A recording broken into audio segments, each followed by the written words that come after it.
Kenapa banyak suami di usia tua akhirnya pergi duluan? Hari ini aku mau ngomong sesuatu yang mungkin bikin sebagian orang diam. Sebagian lagi ngerasa nggak enak, dan sebagian mungkin bakal ketawa pahit. Tapi nggak apa-apa, kadang kenyataan itu memang harus dihadapi, bukan dihindari. Ibu-ibu yang dengar, coba sedikit buka hati. Bapak-bapak kalau dada mulai sesak, tarik napas dulu. Kenyataannya begini, kalau perempuan capek, ada yang nemenin, ada tempat buat cerita, ada bahu buat bersandar. Teman-temannya siap dengerin dari pagi sampai malam, dari hal kecil sampai hal besar. Tapi laki-laki, kalau capek, diam. Kalau tertekan, ngerokok. Kalau sedih, nyari kopi atau minuman yang bikin kepala agak ringan. Kalau hancur, ya duduk di teras, sendirian, sambil liatin langit.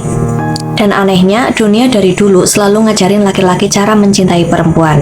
Harus perhatian, harus sabar, harus sayang. Tapi siapa yang ngajarin perempuan buat memahami laki-laki? Siapa yang ngajarin bahwa laki-laki juga manusia?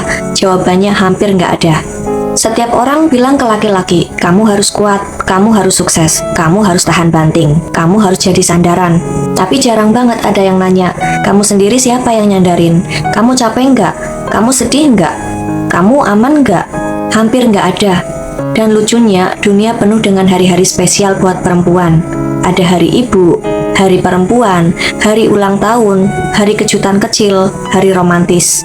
Sementara laki-laki kadang cuma dapat satu hari spesial, hari di mana mereka akhirnya dapat setangkai bunga di atas kuburan mereka. Sakit, iya, tapi itu sering terjadi. Sering kita dengar kalimat, laki-laki itu nggak bisa diandalkan. Laki-laki itu pekerjaannya cuma bikin masalah. Laki-laki itu kalau nggak sukses, untuk apa? Tapi kalau dibalik, berapa banyak perempuan yang benar-benar bisa diandalkan dan juga bisa berdiri kuat sendiri? Nggak banyak yang mau jawab itu. Laki-laki menghabiskan hidup mereka buat keluarganya. Bangun pagi sebelum orang lain bangun, pulang setelah semua orang lain tidur. Kerja apa saja asal halal, asal bisa bawa pulang uang. Tapi balasannya seringkali bukan apresiasi, bukan pelukan, tapi tuntutan. Kenapa pulang telat? Kok gajinya segini terus? Kok kamu nggak peka? Kok kamu nggak ngerti aku? Kenapa nggak bisa beli ini itu? Dan di titik itu, pelan-pelan hati laki-laki itu mulai retak. Coba lihat, sekitar di sore hari yang kumpul sambil ngobrol senam jalan-jalan kebanyakan perempuan. Yang nongkrong santai, yang cerita ngalor ngidul juga perempuan. Laki-laki banyak yang udah pergi duluan.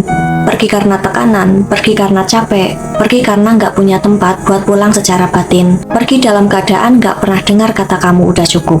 Yang masih hidup pun banyak yang fisiknya ada, tapi jiwanya hancur. Laki-laki memikul beban yang nggak kelihatan.